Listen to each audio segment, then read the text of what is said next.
Tragedia o destino, por el presidente Spencer W. Kimball de La Leona de abril de 1968. Últimamente ha habido muchas tragedias, y siendo que muchas personas parecen culpar al Señor por ellas, y se frustran por lo que parece ser una calamidad, deseo presentar varios puntos los cuales espero alivien las tensiones, estimulen una manera de pensar sana y posiblemente sean la respuesta, por lo menos parcialmente, a algunas de las preguntas que tan a menudo se hacen, y a las que casi nunca se dan respuestas. Un conocimiento diario anunciaba en su encabezamiento: perecen 43 personas en el accidente de aviación. No hubo sobrevivientes en la tragedia de la montaña, y miles repetían al unísono: ¿por qué permitió Dios que pasara una cosa tan terrible? Nace un niño con su capacidad mental limitada. Nunca podrá llevar una vida normal. ¿Por qué? ¿Por qué permitiría el Señor que llevara una vida tan dura? Quisiera poder tener la respuesta a estas preguntas. Algún día entenderemos y estaremos más conformes. Las siguientes son mis propias conclusiones y tomo entera responsabilidad con respecto a ellas. ¿Puedo hacer varias preguntas? ¿Fue el Señor quien condujo el avión hacia las montañas para quitarles la vida a sus ocupantes? ¿O hubo algunas fallas mecánicas o errores humanos? ¿Puede el Señor prevenir las tragedias? La respuesta es sí.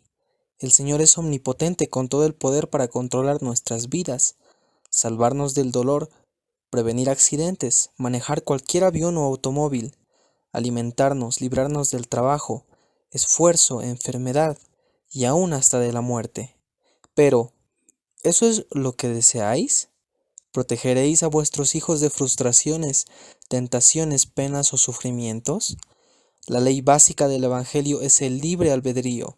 El esforzarnos a ser cuidadosos o justos sería anular esa ley fundamental, por tanto el progreso sería imposible. No hay sabiduría en él al darnos problemas para que podamos vencerlos, responsabilidades para que podamos progresar, trabajo para que podamos robustecer nuestros músculos, penas para probar nuestras almas. ¿No se nos ha dado tentaciones para probar nuestra fortaleza, enfermedades para que podamos aprender a ser pacientes, muerte para que podamos ser inmortales y glorificarnos? En el principio el Creador explicó a Moisés: por motivo de que Satanás se rebeló contra mí e intentó destruir el albedrío del hombre que yo, Dios el Señor, le había dado. Y el Señor habló a Adán diciendo: por cuanto se conciben tus hijos en pecado, aun así cuando empiezan a crecer, el pecado nace en sus corazones, y prueban lo amargo para poder saber cómo apreciar lo bueno. Y les es concedido distinguir el bien del mal, de modo que son sus propios agentes.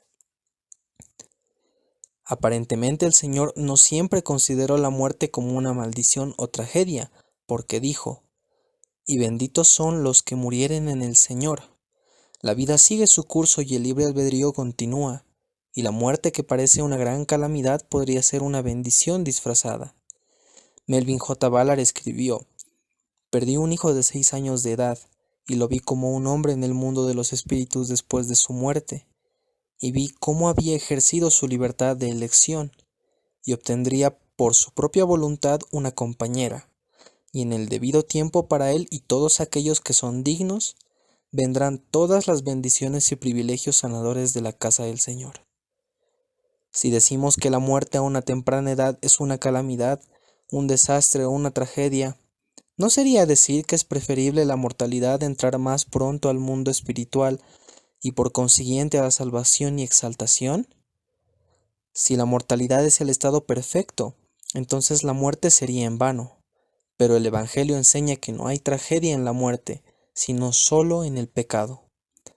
Durante la Segunda Guerra Mundial, dirigí unas palabras en el funeral de un joven estudiante que había muerto en la misma. Hubo miles de jóvenes arrastrados prematuramente hacia la eternidad, a través de las destrucciones de la guerra, y recalqué que creía que esos jóvenes justos habían sido llamados al mundo de los espíritus, a predicar el Evangelio a aquellas almas que no lo tenían. En la visión de la redención de los muertos, el presidente Joseph F. Smith relata que vio estas cosas.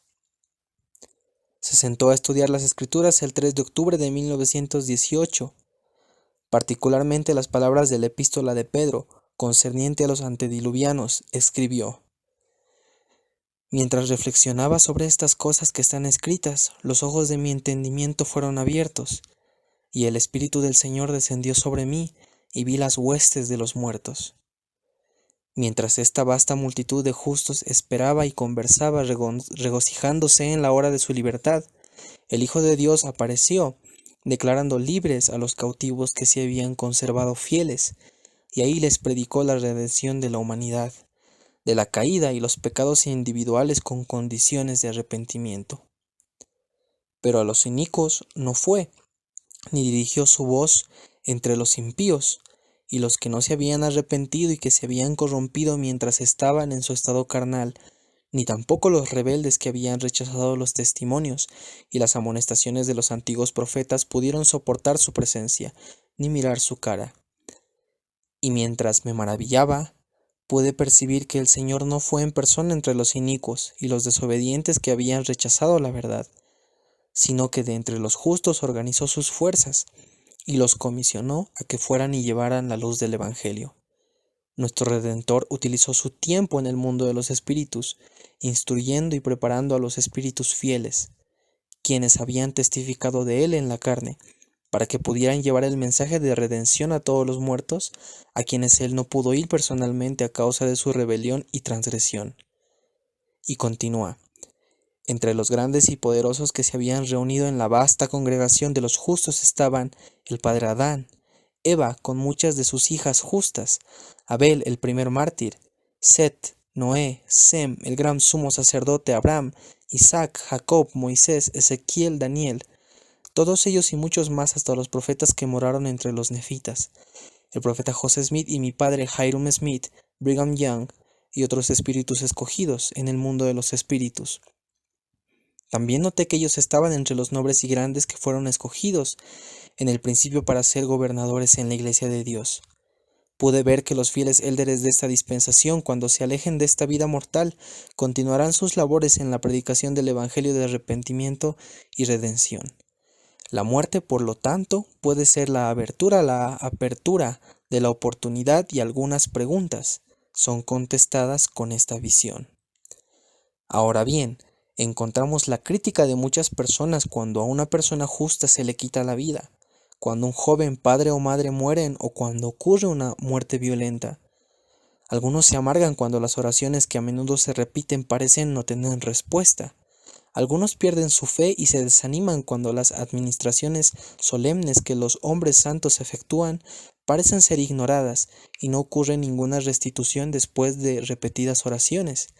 Pero si todos los enfermos fueran sanados, si todos los justos fueran protegidos y los impíos destruidos, el programa entero del Padre estaría anulado, y el principio básico del Evangelio, el libre albedrío, se terminaría. Si después de hacer algo malo se sufriera dolor, pena y castigo total, no habría una sola alma que repitiera la mala acción. Si el gozo, paz y recompensas se dieran inmediatamente a los hacedores del bien, no habría maldad. Todos harían lo bueno y no sería por el bien en sí. No habría prueba de fortaleza, de desarrollo de carácter, no habría crecimiento de poderes, ni libre albedrío, solo controles satánicos. Si todas las oraciones fueran inmediatamente contestadas de acuerdo a nuestros deseos egoístas y nuestro entendimiento limitado, entonces habría poco o nada de sufrimientos, aflicciones, desengaños o hasta muerte, y sin estas también faltarían el gozo, el éxito, la resurrección, la vida eterna, y no podríamos llegar a ser como Dios, porque es preciso que haya una oposición en todas las cosas, justicia e iniquidad, santidad y miseria, bien y mal. El Señor nos asegura que el enfermo será sanado si se efectúa la ordenanza, si hay la fe suficiente y si el enfermo no estuviere señalado para morir. Aquí tenemos tres factores. Muchos no cumplen con las ordenanzas, y un gran número no tiene la voluntad o son incapaces de ejercer la fe suficiente. Pero existe el otro factor que es importante: si no están señalados para morir. Todo acto que viene de Dios tiene su propósito. Él ve el fin desde el principio, Él sabe lo que nos edificará o lo que nos destruirá, lo que se opondrá al programa y lo que en lo futuro nos permitirá triunfar. El poder del sacerdocio es ilimitado, pero Dios sabiamente ha puesto en nosotros ciertas limitaciones. Yo puedo desarrollar mi poder del sacerdocio a medida que perfeccione mi vida. Estoy agradecido de que a pesar que poseo el sacerdocio no puedo sanar a todos los enfermos. Podría sanar a personas que debieran morir, o quizá librar de sufrimientos a las personas que deberían sufrir. Tengo miedo de que así frustraría los propósitos de Dios. Si yo poseyera un poder ilimitado, pero sin embargo una visión y entendimientos limitados, podría haber salvado a Abinadí cuando fue quemado en la hoguera, y al hacerlo podría haberlo dañado irreparablemente, limitándolo a un reino más bajo. Murió como mártir, y fue hacia la recompensa de los mismos, la exaltación. Podría haber vivido en la tierra y perdido su fe y valor, aun su virtud y exaltación. Igualmente hubiera protegido a Pablo de sus aflicciones si mi poder no tuviera límites. Hubiera podido sanarlo del aguijón en la carne, pero al hacerlo habría frustrado el plan y lo hubiera colocado en una gloria inferior. 3 veces oró pidiéndole al Señor que lo librara del aguijón, pero el Señor no contestó sus oraciones. Muchas veces Pablo se hubiera perdido si hubiera sido elocuente, perfecto y libre de todas las cosas que lo hicieron humilde. Pablo dice: y para que la grandeza de las revelaciones no me exaltase desmedidamente, me fue dado un aguijón en mi carne, un mensajero de Satanás que me abofeté, para que no me enaltezca en sobremanera. Y me ha dicho: bástate mi gracia, porque mi poder se perfecciona en la debilidad. Por tanto, de buena gana me gloriaré más bien en mis debilidades, para que repose sobre mí el poder de Cristo. Por lo cual, por amor a Cristo, me gozo en las debilidades, en afrentas, en necesidades, en persecuciones, en angustias, porque cuando soy débil, entonces soy fuerte. Tal saneamiento hubiera arruinado a Pablo. Temo que si yo hubiera estado en la cárcel de Carthage el 27 de junio de 1844, hubiera desviado las balas que traspasaron el cuerpo del profeta y el patriarca. Podría haberlos salvado de los sufrimientos y agonía, pero se habrían perdido de recibir la muerte y recompensa de un mártir. Me siento feliz de no haber tenido que tomar esa decisión. Con tan incontrolable poder seguramente hubiera protegido a Cristo de los insultos, la corona de espinas, las injurias en la corte y las heridas físicas. Quizá hubiera hecho caer a sus perseguidores con dardos de relámpagos. Cuando él colgaba en la cruz, lo hubiera rescatado y hubiera puesto medicina en sus heridas, sanándolas, le hubiera dado agua fresca en lugar de vinagre. Quizá lo hubiera salvado de la muerte y hubiera privado al mundo de la expiación, anulando al mismo tiempo todo el plan del Señor. Con un poder ilimitado podría haber sanado a mis padres, quizá nunca los hubiera dejado morir. ¿Os atreveríais a tomar la responsabilidad de volver a la vida a vuestros seres queridos? Yo vacilaría en hacerlo. Estoy agradecido de que siempre podamos orar, pero no sea como yo quiero, sino como tú. Estoy contento de no tener que hacer esas decisiones. Podríamos hacer que nuestros seres queridos perdieran sus facultades o poderes o que fueran objeto de terrible condena. Todos tenemos que morir. La muerte es una parte importante de la vida. Naturalmente, nunca estamos suficientemente listos para tal cambio. No sabiendo cuándo nos llegará, luchamos fuertemente por conservar nuestra vida. ¿Por qué tememos tanto a la muerte? Oramos por los enfermos, administramos a los afligidos, imploramos al Señor para que sane y alivie del dolor, salve la vida y posponga la muerte, pero ¿es la eternidad tan espantosa, tan horrible? El profeta José Smith confirmó: el Señor se lleva a muchos aún en su infancia a fin de que puedan verse libres de la envidia de los hombres y de las angustias y maldades de este mundo. Son demasiado puros, demasiado bellos para vivir sobre la tierra. Por consiguiente, si se considera como es debido, veremos que tenemos razón para regocijarnos en lugar de llorar, porque son librados del mal y dentro de poco los tendremos otra vez. La única diferencia entre la muerte de un joven y la de un anciano es que uno vive más tiempo en el cielo y en la eterna luz y gloria que el otro, y es librado de este miserable mundo inicuo poco más pronto. Sí, y benditos son los muertos que murieren en el Señor, se levantarán de los muertos y no morirán después. Y bendito es el que, habiendo guardado la fe, viviere cuando el Señor venga. Sin embargo, se le ha señalado morir a la edad del hombre. No todos los que manifiestan una gran fe son sanados o salvos. Oíd nuevamente al Señor. Y los élderes de la iglesia, 2 o más, serán llamados. Llorarán por ellos y les impondrán las manos en mi nombre. Y si murieren, morirán por mí. Y si vivieren, vivirán para mí. Viviereis juntos en amor, al grado de que lloraréis por los que mueren, y más particularmente por aquellos que no tienen esperanza de una resurrección gloriosa. Y acontecerá que los que mueren en mí no gustarán de la muerte, porque les será dulce, y los que no murieren en mí, ay de ellos, porque su muerte será amarga. Y además acontecerá que el que tuviere fe en mí para ser sanado, y no estuviere señalado para morir, sanará. Si no estuviere señalado para morir, esta es una desafiante declaración. Tengo confianza en que hay un tiempo para morir. No soy un fatalista. Creo que muchas personas mueren antes de su tiempo porque son descuidadas, abusan de sus cuerpos, se arriesgan demasiado o se exponen a los peligros, accidentes y enfermedades. En las revelaciones modernas leemos: es mi voluntad que mi siervo Lyman White siga predicando a favor de Sion, y lo alzaré como alas de águila, para que acabada su obra lo pueda recibir aun como recibía a mi siervo David Patton, quien está conmigo ahora, como también a mi siervo Edward Partridge, y a mi anciano siervo José Smith, Padre, quien se sienta a la diestra de Abraham, y bendito y santo es él porque es mío. ¿Es tan increíble decir que David Patton fue bendecido con el martirio? Cuán glorioso morir por mi causa. Se le aseguró un alto grado de exaltación, como lo testifica la declaración. Lo pueda recibir, aun como recibía mi siervo David Patton, quien está conmigo ahora. De los antediluvianos leemos: ¿quieres tú seguir la senda antigua que pisaron los hombres perversos, los cuales fueron cortados antes de tiempo, cuyo fundamento fue como un río derramado? Decían a Dios: apártate de nosotros. ¿Y qué les había hecho el Omnipotente? En Eclesiastés encontramos esta declaración: todo tiene su tiempo, y todo lo que se requiere debajo del cielo tiene su hora.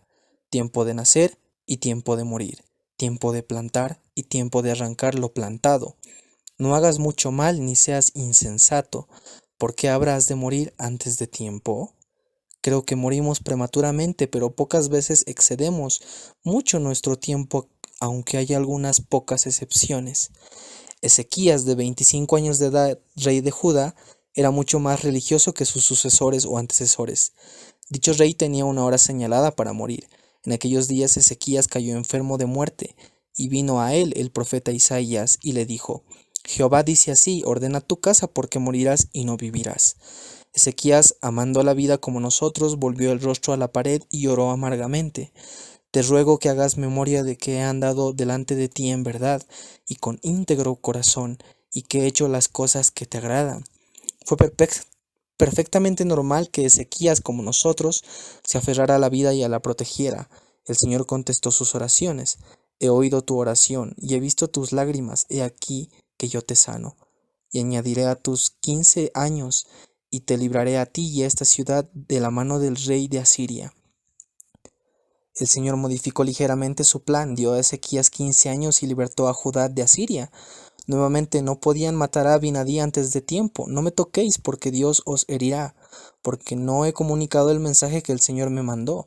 Por tanto, Dios no permitirá que yo sea destruido en este momento. Vosotros veis que no tenéis poder para matarme.